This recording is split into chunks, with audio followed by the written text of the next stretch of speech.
YouTube, welcome to one more episode of Reading Club, The Thinkers. Today it is the last episode of the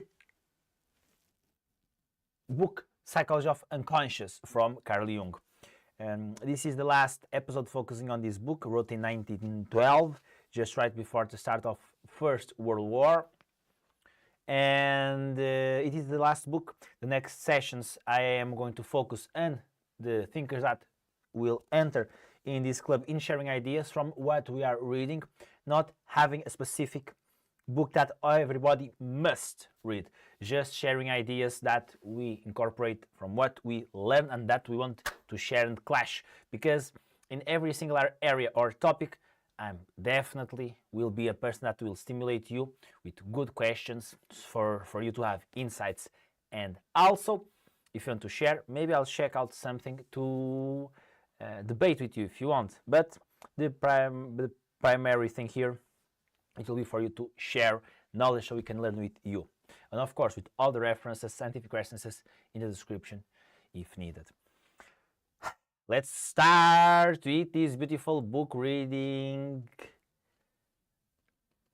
Psychology of Unconscious from Carl Jung. I'm going just to open here the book real quick as I want to read the title so my associations start to kick in and I remember what I want to talk about the book.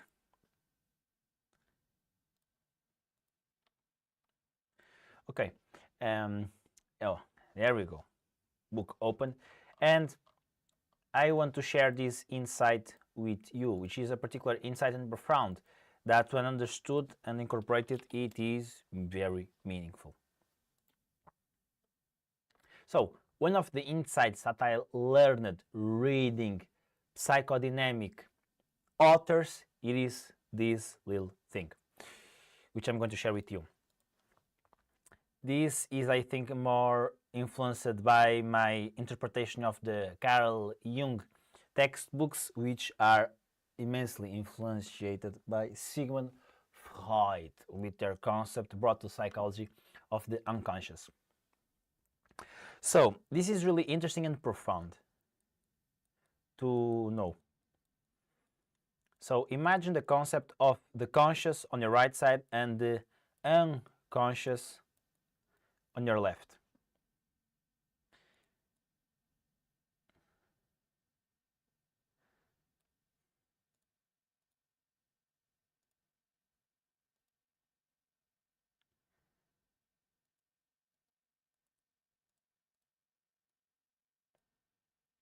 Really strange here. Why the hell now I am with a pencil, bro? Okay, anyways, it is... Okay, there we go. Pencil. Okay. Conscious on your right side, unconscious on your left side. So in our unconscious life, there is lots of thoughts floating around, thoughts, desires, wishes, and with this, some of them, they want to cross to the unconscious life.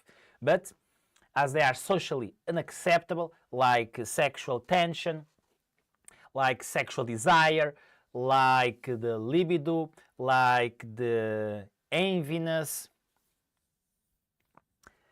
like recognizing attraction to other person that the person wants to deny and say no.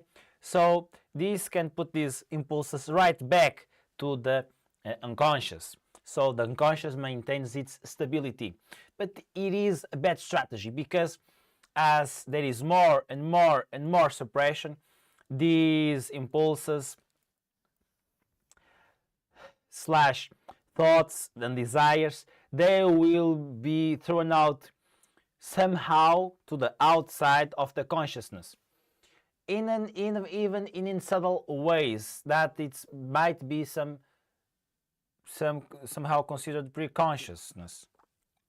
Like, for example, the unconscious, when not manifested into consciousness, it can go into the body. So it can translate into the shaking of the body manifesting anxiety, or maybe the person not recognizing that it doesn't want to be here, or the motive to be there, it is not clear. and it can be turned in later, of course, if it's not treated and in prolonged state and with deep negligiation of the impulses in the body with disease.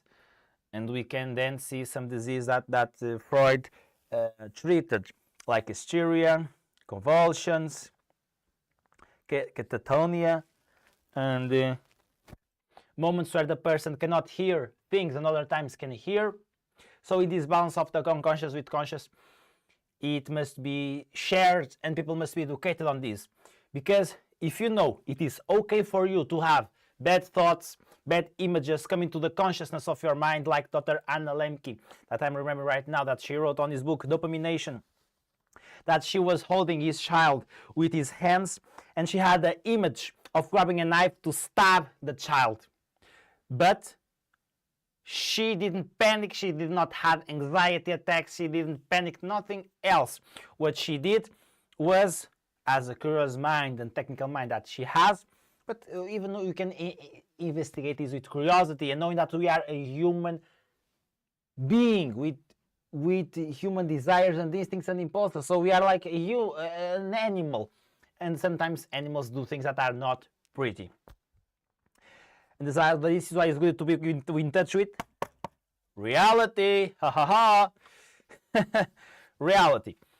And this image of stabbing their own child, it was transformed later in feelings of caring for the child, feelings of Dr. Anna Lemke not wanting to do anything to their child, not wanting nothing bad to be happening with their child. So it was translated into meaning, that image, right, into good and positive emotions and feelings. If this happened, I will be bad, I don't want this to happen. In care, which is beautiful and interesting to know, because not normal person, but the common person in this era, I will say that it will associate this with anxiety. My God, why the hell the person is having images on their mind of stabbing their child? It must be bad. No, nothing to do with that.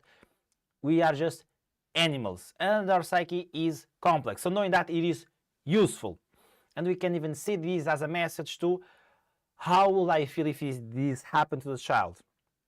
Pretty bad. I don't want this to happen. I will protect the child. So this can even be considered, in my opinion, a mechanism for us to develop feelings towards the child, that even though we have a genetic predisposition, a biological predisposition to develop those feelings, there must be continuously nurtured, because, well, they are our children that I'm talking about, right? Because also definitely the opposite can happen with the person rejecting it. The mother can develop for sure feelings of rejection and disgust and contempt towards the child, and even disgust without not knowing it. So it is very useful to understand this, that we are just human beings and psyche is dark and not dangerous if you know how to use it. So this is why, even though this knowledge can be dark and hard for some people that are more sensitive, it is definitely crucial to be a socialized human being that does what is really good to the world and then understands and dominates his psyche, and is not caught up with these images randomly and just gets into full of anxiety, because this can definitely happen.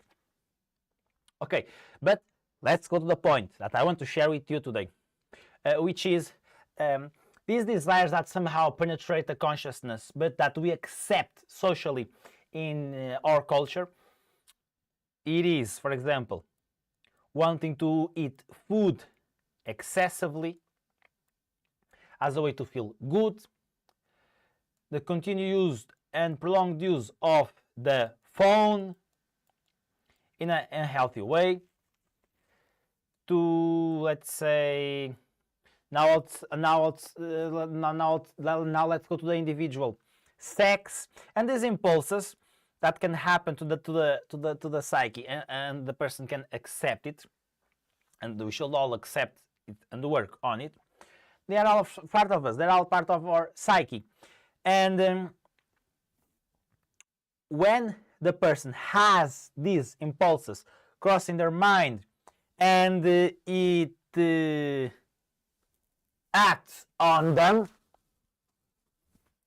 so the person really eats, the person goes really to having sex, even without any deep and profound connection to the person really goes to use the phone without any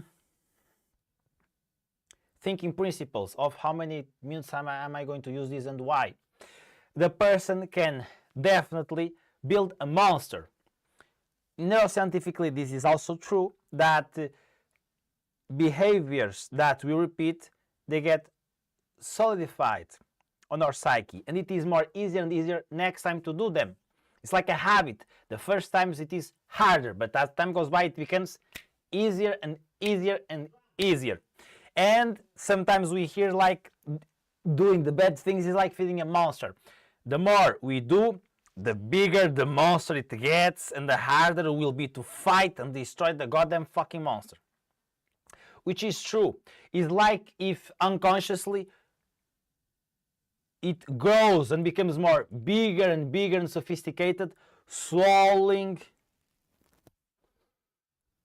all the other thoughts that would appear, but the person is negligenting them. And this is interesting to know, well, because then the person can use more moderatedly his desires for food, sex, and phone. But what is even more interesting, in my opinion, it is that the same happens when you decide to work. If the person it is with procrastination and it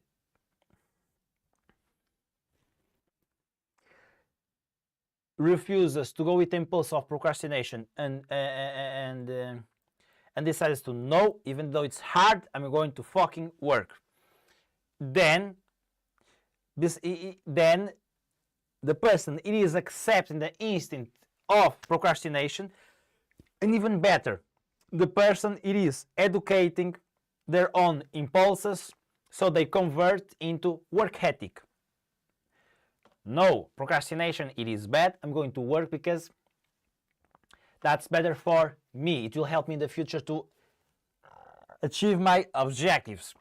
So this is even better because it is not suppressing the wanting and the wanting that the person has for procrastination.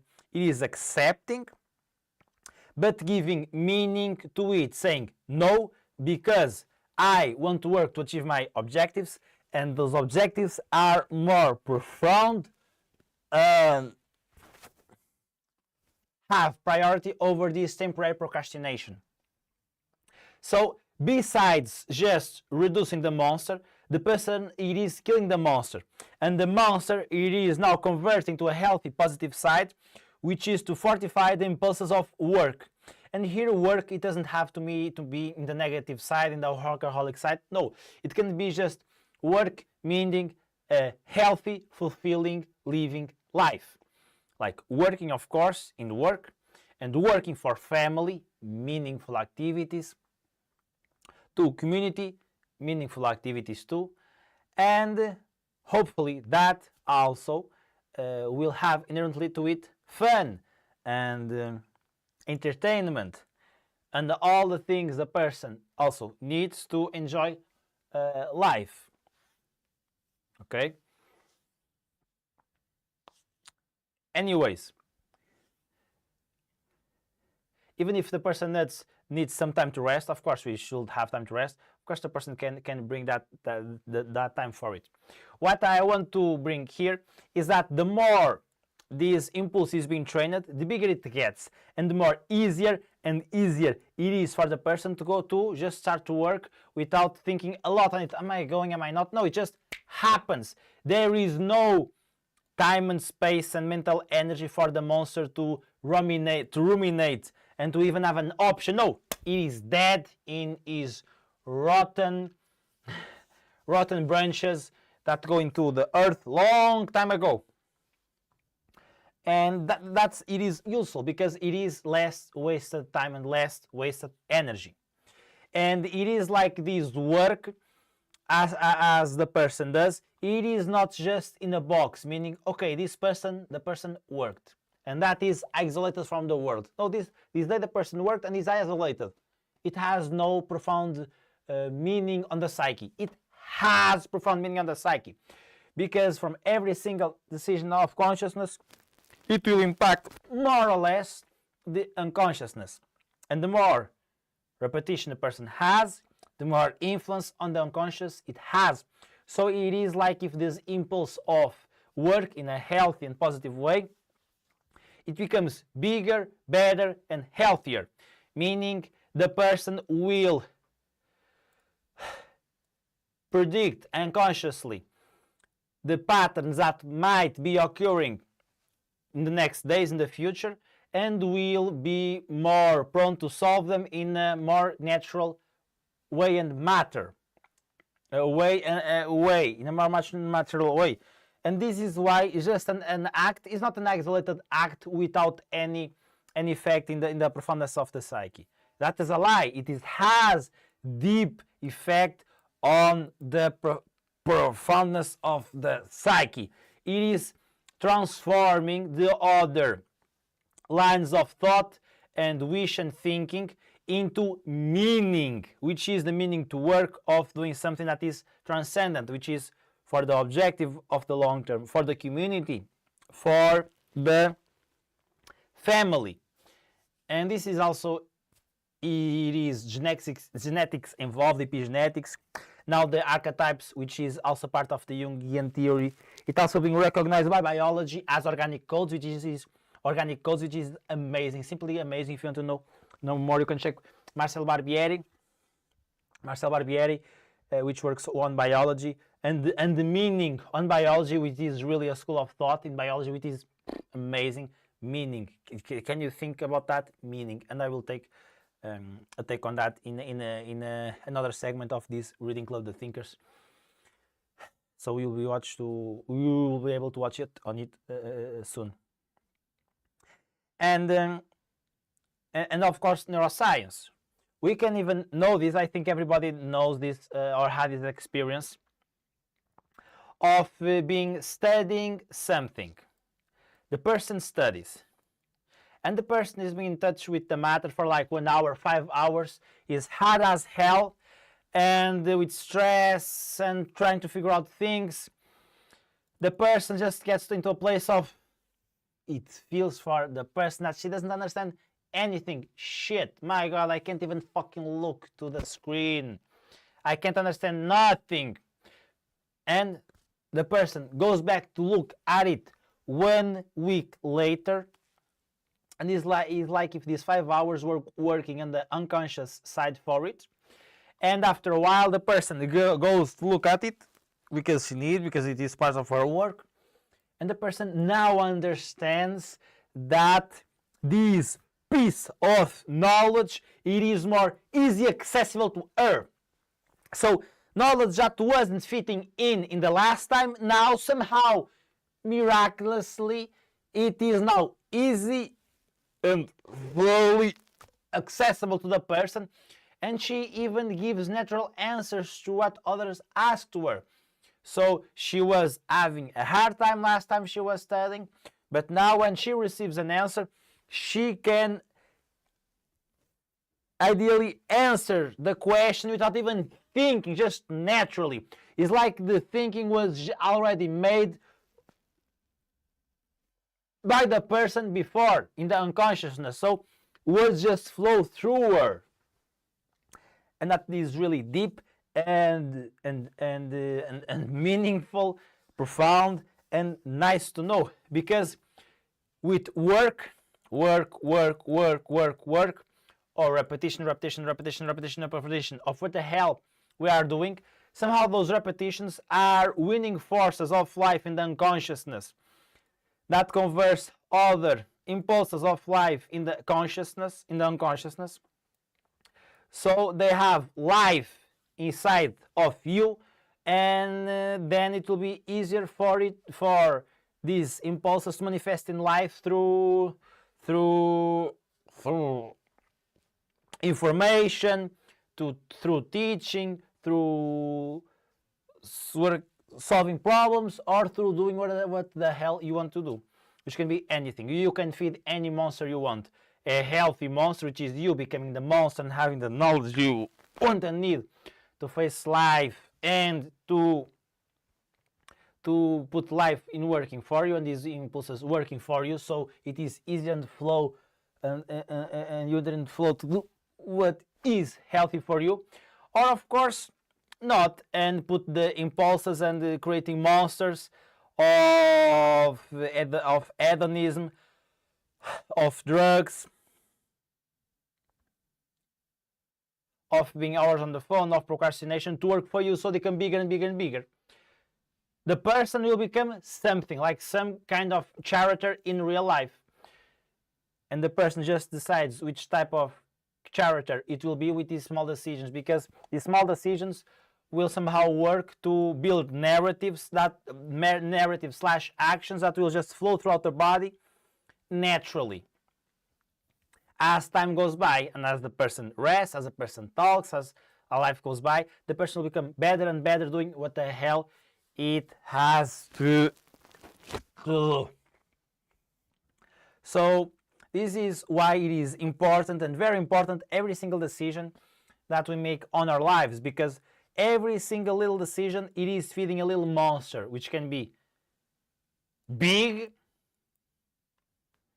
or can be a little monster, because it was some small decision, so it is a monster that we can control, like a little pleasure, like more 10 minutes playing or enjoying myself, that it is okay because it's just 10 minutes, and all the rest of the day I'm doing good things, but it's 10 minutes, so I'm going to pay for them no matter what, sooner or later. But of course it will be a small bill. It can be so small that I can't even notice, or just a small bump on the road. Or of course it is big, and if it is a huge monster like 1 hour every day, that's 10 hours, that's 30 hours per month, so that's more than 1 day just doing that, which is a lot.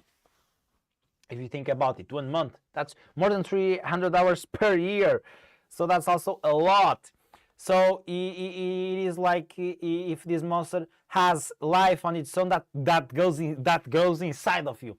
So this is why it is very useful to take good small decisions with consciousness into every single day of our life, because we are growing a monster, and that monster can be in a healthy positive side or in an unhealthy negative side. To study, to work. My father, for example, he just wakes up, do his routine, and just go straight to the work. It is monster in a healthy and positive way. It is so big and so useful and efficient that it just flows through him. His natural way of being in the world is working in a way that it serves the community, in a way that he fulfills himself, because he likes a lot to work and to serve people, and the small talks he has with other persons while he is helping them, or in the end of the business, or just talking with clients or fornecedores, meaning the people who he works with, that give supplies to him. The pauses between work, of course, and that is just natural way. So his monster is so well shaped to work, which is an amazing thing for work. Not for his family, because unfortunately I spent a lot of small, to not say none of my time with my father in my childhood, and even now today is really hard for me to talk with my father in a way that I would like, but you know, anyone, it is just the way it is. But yeah, my father, it was really hard for my father to talk with me. Like 30 seconds, he would be just turning again to TV, or just turning around to do something. It was like if he couldn't face me in the eyes and just have a normal conversation with me. Like look into the eyes. I only could I get him to do it, to look me in the eyes and to talk me for a little bit, just because I was saying continuously, like, hey dad, I'm talking to you, look me in the eyes, hey dad, because he was just like talking to me while doing other stuff, or he will start doing other stuff, or talking to me while watching and looking to other thing, like in autopilot. It was just horrible as a son. And unfortunate, but it is what it is. I'm also really proud to be his son, because he gave me a lot of work ethic. That way my genes are pretty good, and treat people, I feel people really well, even though he just can't take the responsibility of what that implies to himself and to his family, unfortunately. But yeah, so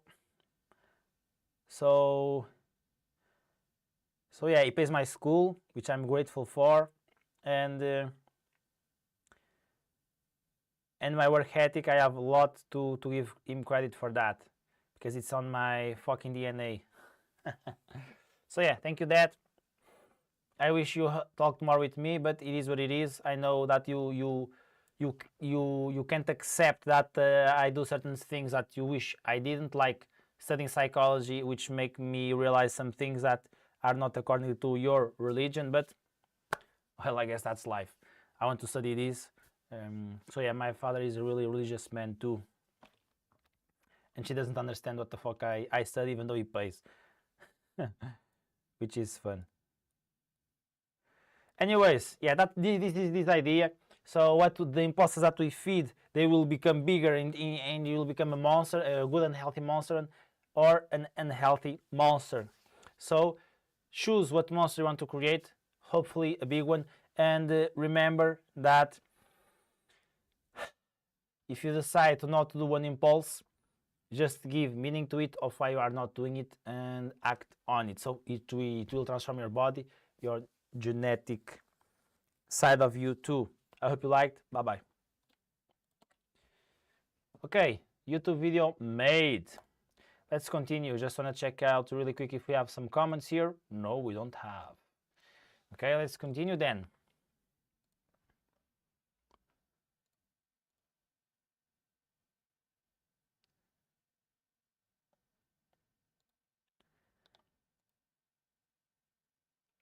I'm just seeing if the live stream is on Twitch working or not, because it says here I'm live, but I can't see any video, which is strange. Oh, but I guess we are live. That can happen to the nice. I just can see the live stream working. I don't know how and why.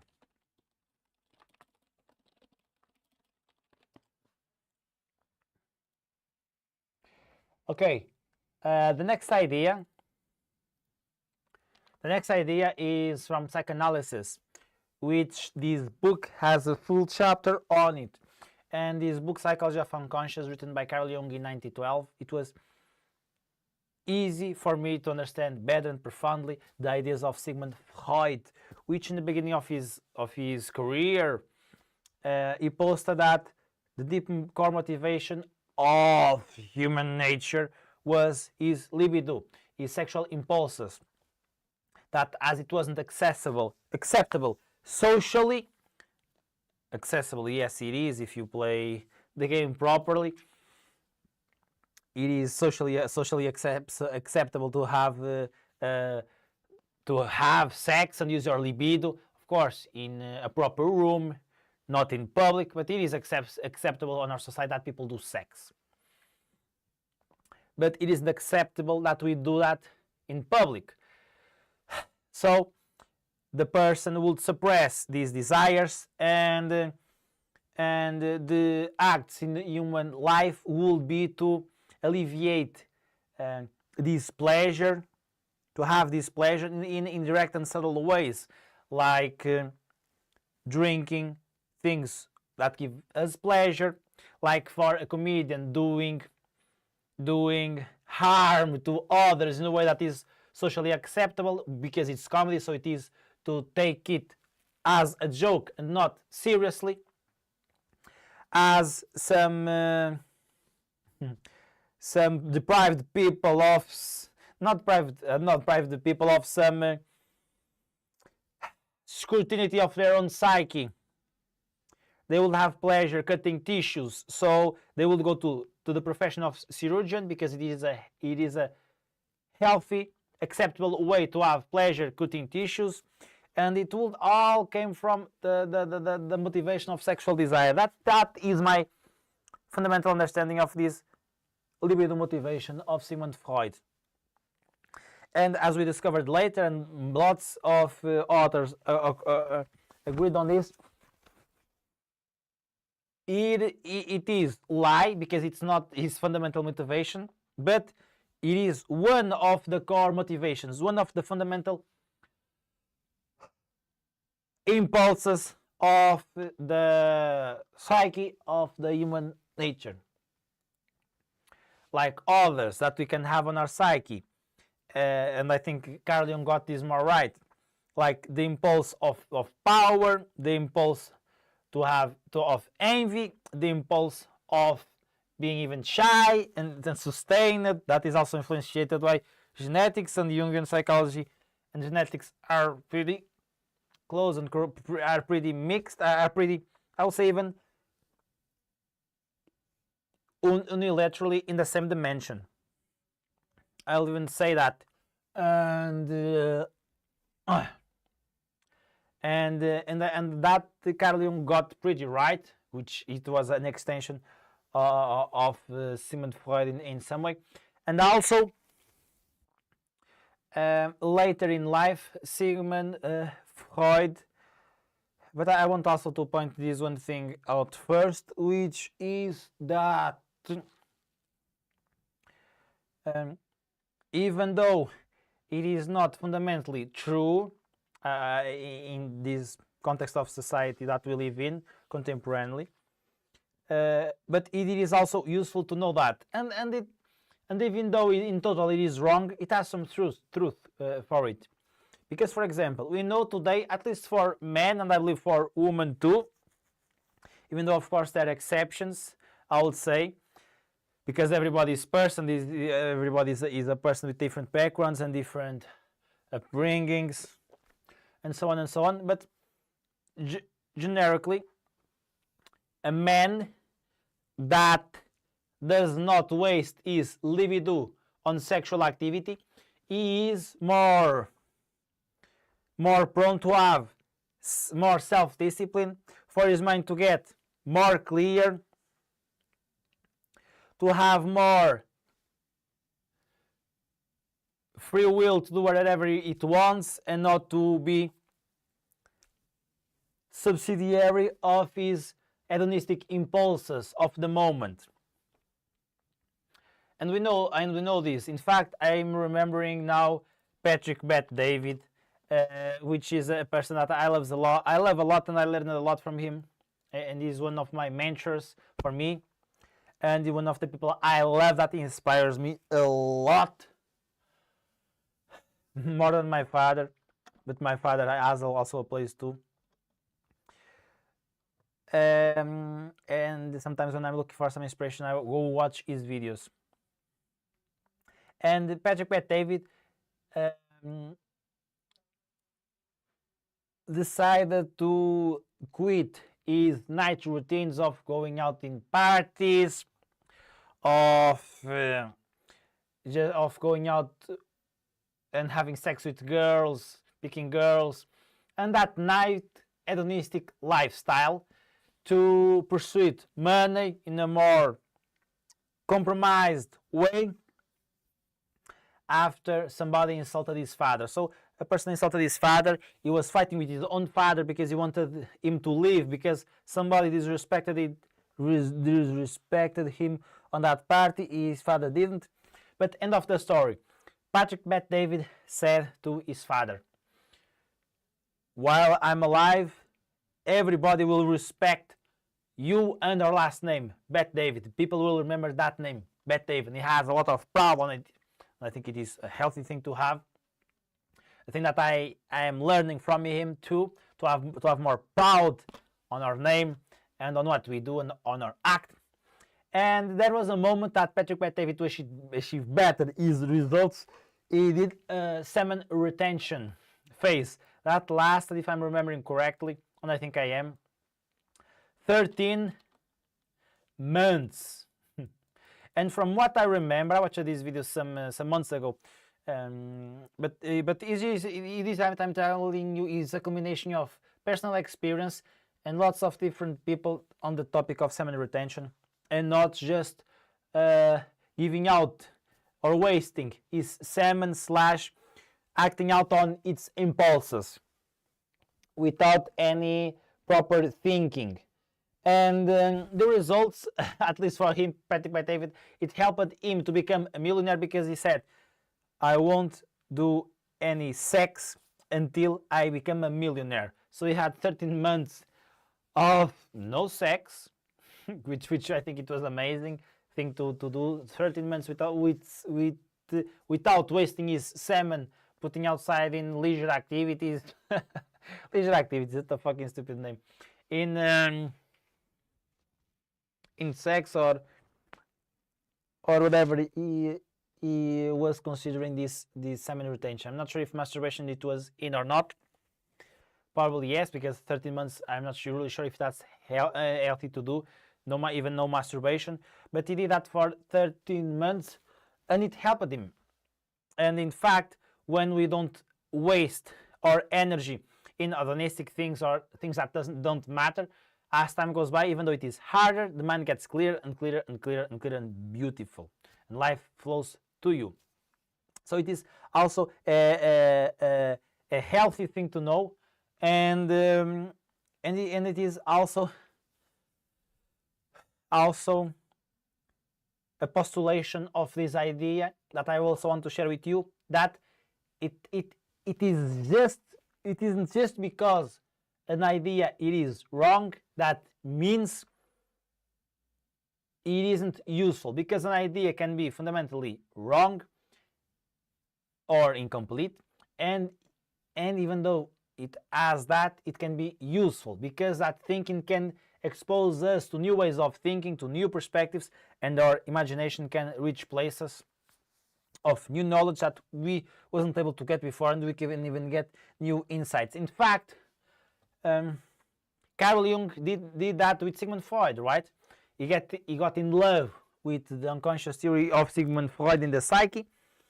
It got inspired by him, influenced by him, and he got his own analysis, and he got his own navigations on the world of psyche. So it is wonderful, amazing, and I think it's a healthy thing to know and to understand that even though our fundamentally core motivation it is not sexual impulses, and even though I think it is not really healthy to defend that position, but I can see how he was right on that time, or how we can see the world through the lenses of that it is right. And also to that even though these impulses they exist, they don't have to dominate us, of course. And also there's more impulses than just the impulses of sexual motivation. We can have also enviness and other general impulses that people have, and that we are predisposition to act out in the world, and it's all unconscious. It can manifest or not, and we can in my perception, even take in consideration biology, even put the unconscious. I will say this: we can put the unconscious in even more 2 layers. Consciousness, which is the moment that somehow it got to consciousness, I would say, but the person just suppressed it back, and it is on unconsciousness, but it is activated, and it is inflating the psyche, which can be enviness. The person refuses to accept to himself that has enviness. So it is influenciating the unconscious of the psyche. And we can see that in the facial expressions. And that's why I think also facial expressions are really useful to access our shadow, which is also in the unconsciousness, even though it can also be consciousness, parts of our shadow. But the other part of the unconscious, I say it exists, and we can look at the genetics here. It is traits of personality that are not in the unconscious or manifested, but as we are developing and working with the environment, they can show up to the unconscious and then to consciousness, which can be, for example, enviness. A person never experienced enviness. So it is not on the unconscious in the sense that it is interfering with the psyche, but the potential to be manifested into the world, it is in every single human being, because it is on our collective unconsciousness. So when it is activated, it goes to the unconsciousness and then just right straight into the consciousness. Or this differentiation, this doesn't really matter. Just go to the consciousness, and that is the healthy way to know it. And we can put here, actually here we can even put the collective unconsciousness, right? I'm saying another unconsciousness, but we can even put this in the collective unconsciousness, because it is like things that are in the collective unconsciousness that can just manifest at any moment, right? And you can put this as the personal unconsciousness, as Carl Jung also postulates. Yeah, and I think it's a reasonable understanding of Carl Jung theory to share also with you in my lenses, and that's useful to know. That's useful to know, because a person cannot act out enviness, but as soon it has and neglects it, the person can lie to himself. For example, we know that the part of the girl, it is starting to be falling in love with him, and his best friend, no, oh friend, you are getting in love with him, and she says, oh no, I'm not, even, and she is right, because she knows her friend, and she in fact has some part, but she neglects it, and that can have, of course, manifestations in the future or not, right? Because even though if part of her has this on the unconscious, this predisposition to feeling love towards him, if it is not fed and it is in the beginning, of course this can just disappear as life goes by. And as life goes by, I can say natural mechanisms of regulating emotion, like sleep, doing exercise, eating healthy, they can kick in and things just disappear. But if it is strong enough, that might not be strong enough, and we must work on it if it doesn't disappear. And we can see this sometimes in facial expressions of the person, how it acts, especially if you know it.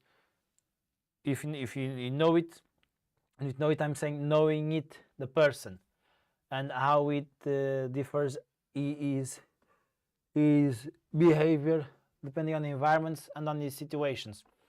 And of course, social cues, and with this I'm saying non-verbal cues, of course they are assigned to this, but not just something that is marked in stone. So this is my take. I hope it makes sense to you. 15 minutes, hope you liked. Thank you and bye-bye. Reading Club The Thinkers, if you want to support the content, link in the description. Okay. Hope you liked. More ideas that I want to share with you. Let's see the YouTube comments. Okay, we have some people entering in. That's good. Thank you for being here, passing by. Thank you, Babia, for the follow. Okay.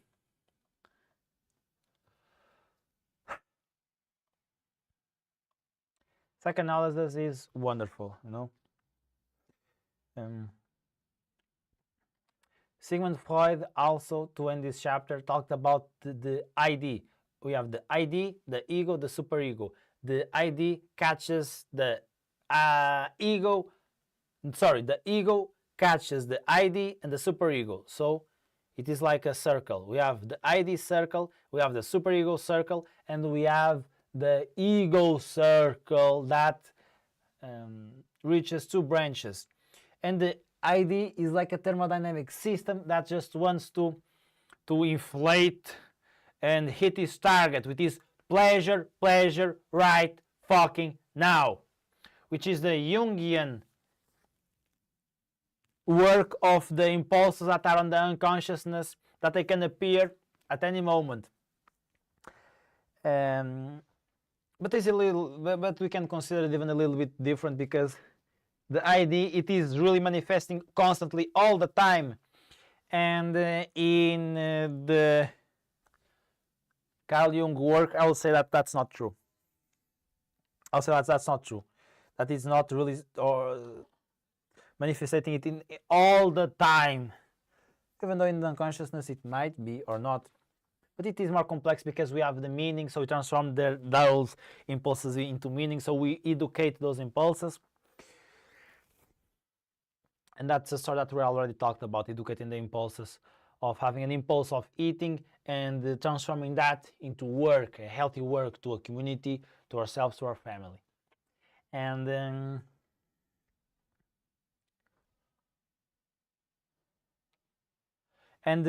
the ID, it is where all the primitive instincts are.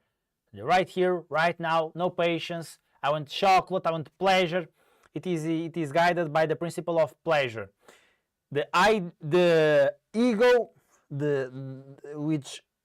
which controls the ID in a healthy standpoint, it controls it, and it makes sure the ID gets what he wants, meaning a little bit of pleasure, but in a way that is coherently and accordingly to society, which is where it enters the superego, which is necessary so the person can act into society in a way that is healthy.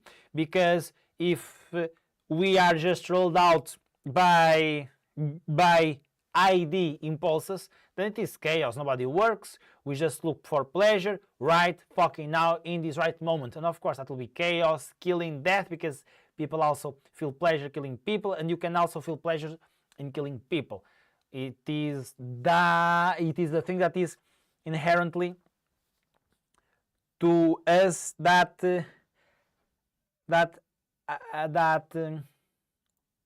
option, not option.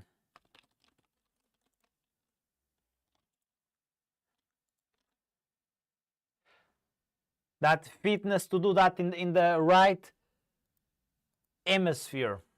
In the right hemisphere, and with hemisphere I mean environment.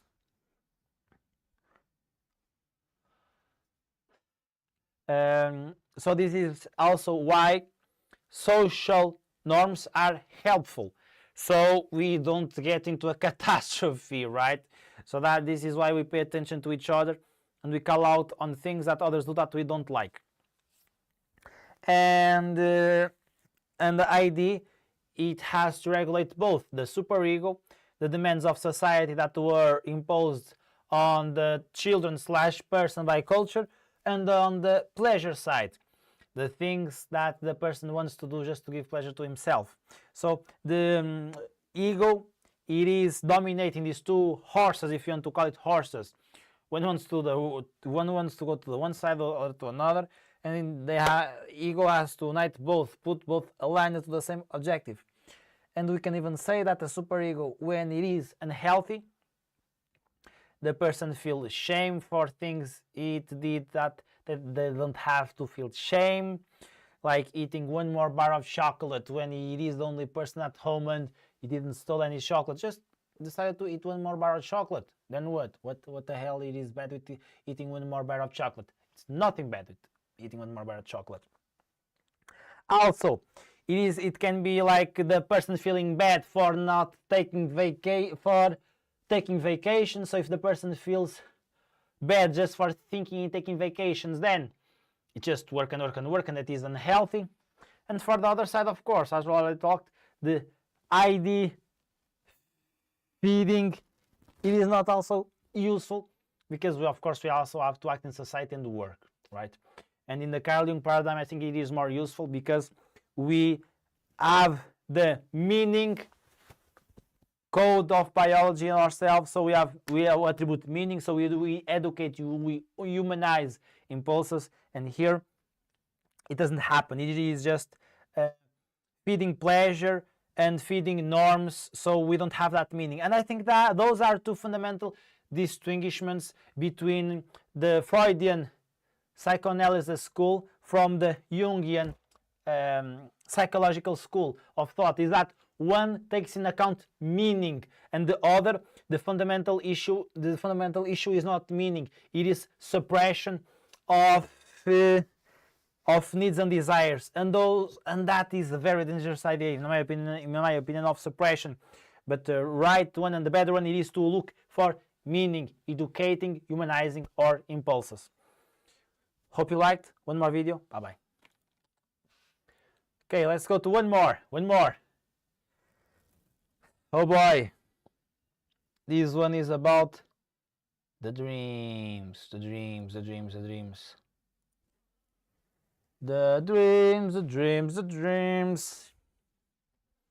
I'll put some music, as I am still humanizing and educating my impulses. So I will turn this more doable for me at this moment.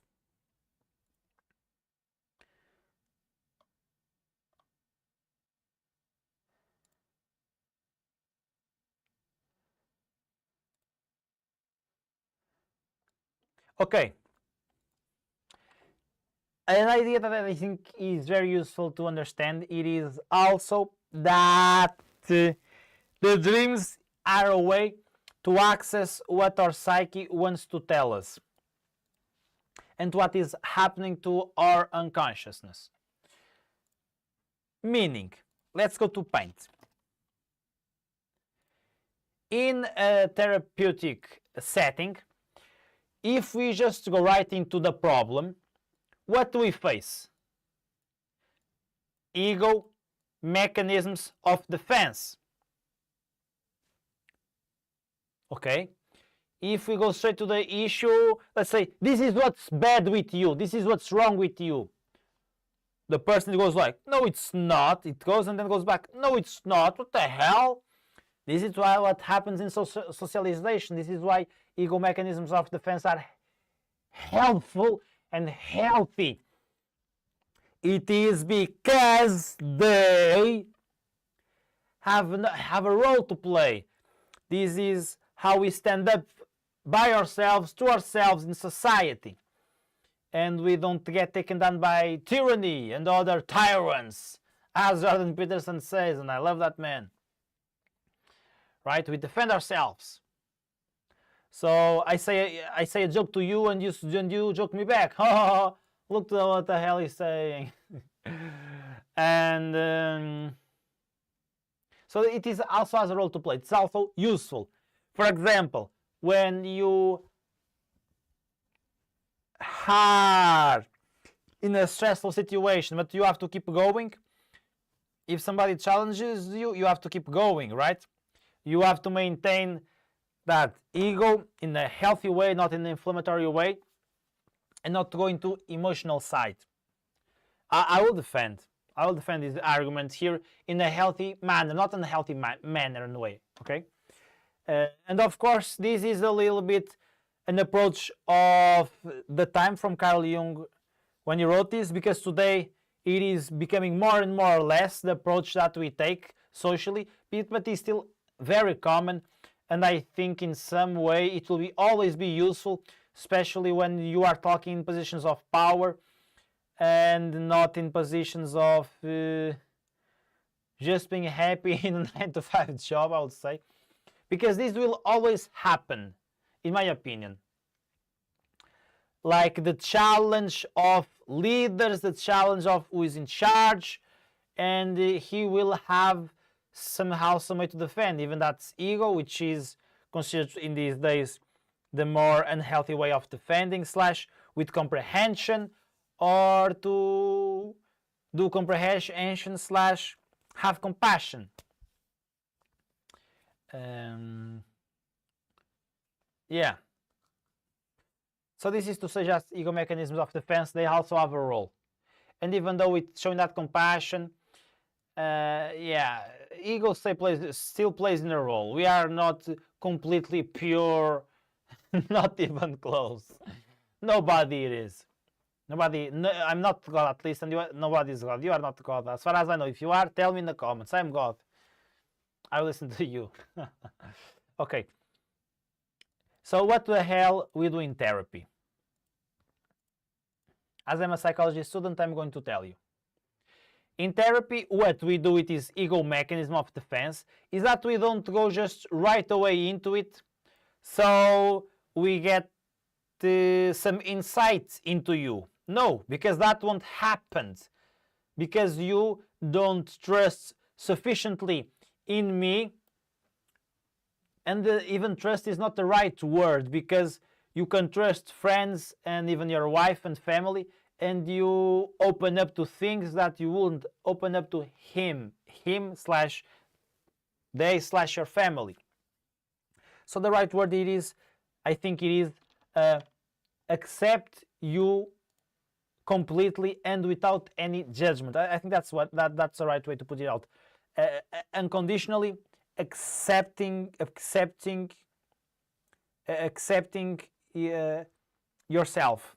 So when the therapeutic relationship it is being built, and the person feels that can say whatever it comes to mind, that it will be accepted and received by other with love and not with judgment, then if the person starts to feel secure and safe, oh, I can say really my profound thoughts that I would have feared sharing them with my wife or friends, and I will have someone that will work with me on them and we won't judge. We will go through this together. Wow, that's amazing, right? So that's what we do. So we accept and we don't go just right into the topic, like when people are face to face. No, in therapy it is a little bit slide it up to the side, so it is not just straight into the face, into your eyes. So it is side to the side, so it is not such a confrontational conversation. So the person can just, because of this, feel more prone to open up. And with this construction of relationship, the ego mechanisms of defense will drop.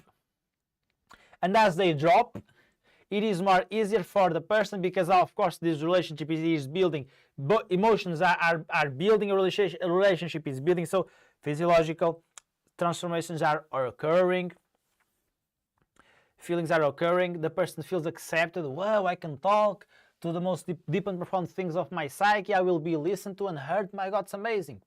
So the information will become more available to the therapist, so both can work. And this is why it is good to trust on the therapist, because when you trust on the therapist, you are more prone to share what's really bothering you deeply that you don't know, as it is more easier and easier to find out what the hell is below the surface of the psyche.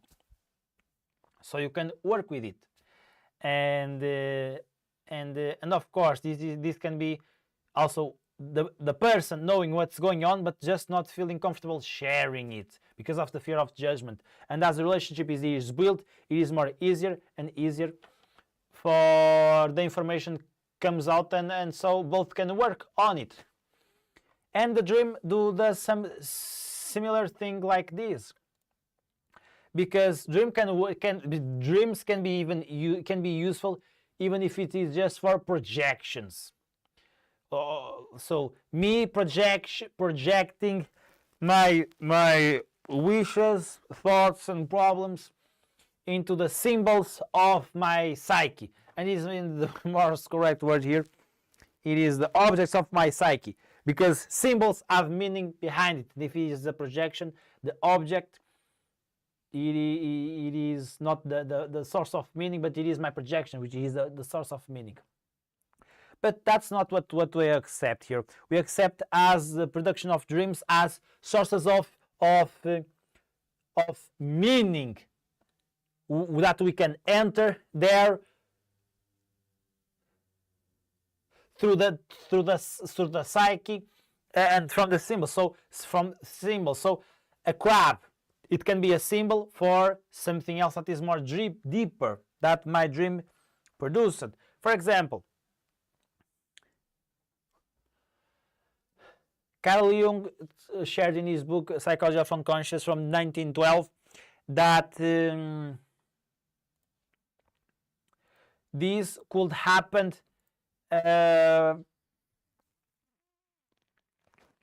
this happened to one of his clients. It was a woman that had a dream of a river that she wasn't able to cross. But as she goes from the right to the left, she sees a vow, meaning a place where the river, it is not so much, it doesn't have so much depth, so she can walk and cross the river safely. But as she starts to cross in the river, a crab grabs his leg, and objectively it will be easy for her to just grab the crab, throwing it into the ground, and just continue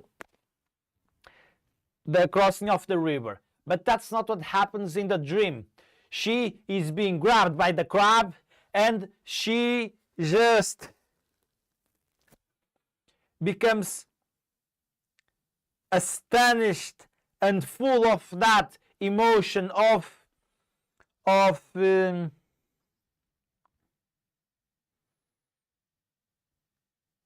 pain and shock that she can't proceed. Just says there, oh, she just can't proceed. It is like an emotional block that she has, that it puts in front of her, that it is impeding for her continuation on walking that street.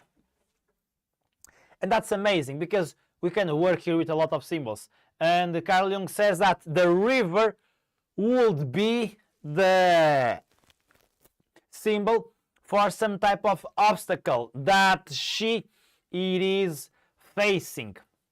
And she sees the solution. A path where she can cross the river safely.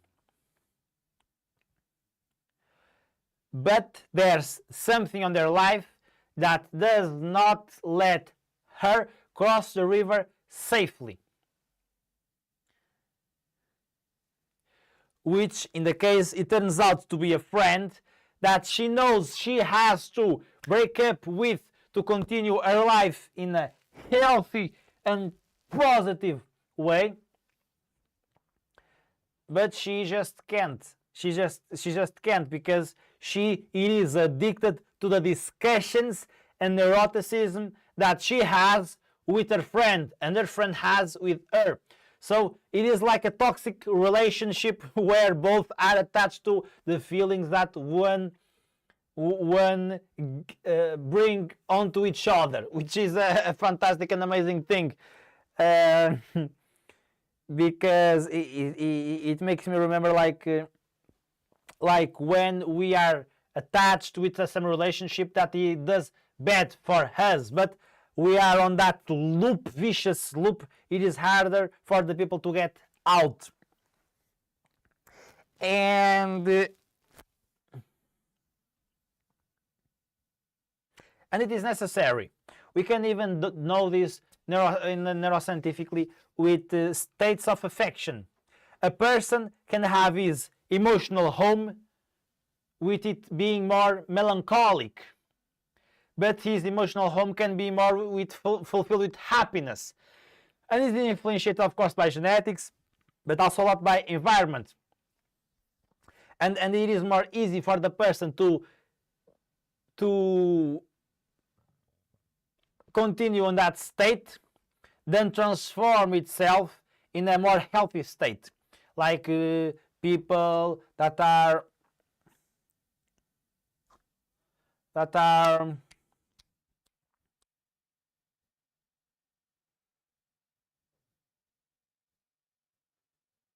being abused by domestic violence. Lots of times the person who is being abused cannot leave the relationship because somehow she thinks he will change, he loves me. That's how I know she can see a life without him. It is like the loop that she is in. So she can change his state. So it was what really was happening here. And he continues to talk, and it goes to a childhood impulse that she didn't had surpassed also. So to say that dreams can communicate this to us, and of course it's very subjective in a more subtle ways, because with other types of connections to us, communicating, observing objectively, or through introspection, they cannot be enough for the person to surpass them and to understand what's happening to her. So with dreams, in my perspective, are just another way to enter in the world of the unconsciousness and in the meaning of the psyche, that it is theoretically infinite. And of course, there can be multiple interpretations that can be right to that dream, or there can be useful interpretations that can be right for the dream, right? So I think part of it also, and I'm here being influenced by emotions focused therapy, where of course this is more complex, but I think it is also useful to share this. If we are doing in a self-autonomous way, seeing all the sides of the object of what this can mean. It can be the friend, it can be any other thing on my life that I have to fix. I mean, multiple things, and of course multiple things can be right. But if I want to add here a little bit of emotion focused therapy that I learned recently, and I think I can. I think also a healthy way to see this is to look for these meanings while we are navigating on this psyche.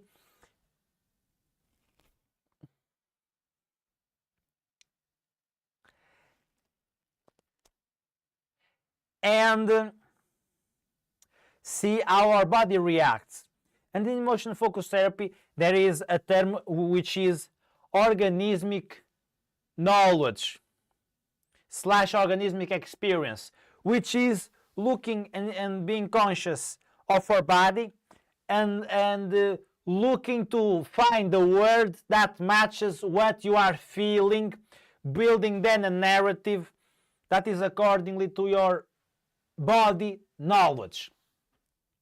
And I think that's right. I think that we can apply this to analytical psychology, meaning we can look, while we are navigating in this world, trying to see different knowledge, we can see which and when some type of knowledge fits right. Oh, this feels right to my body. So I pay attention to my body, and I see and look to when it feels right. And when it feels right, I block the narrative and I do what the hell I have to do. And it can be also a process of experimentation, meaning the person can see, maybe it's this, acts out in the world, turns out it's not. Well, then let's continue to see what the hell it is. But definitely the organismic experience can be really healthy, helpful, even though depending on the circumstances of life, it can be really even dangerous on more extreme cases,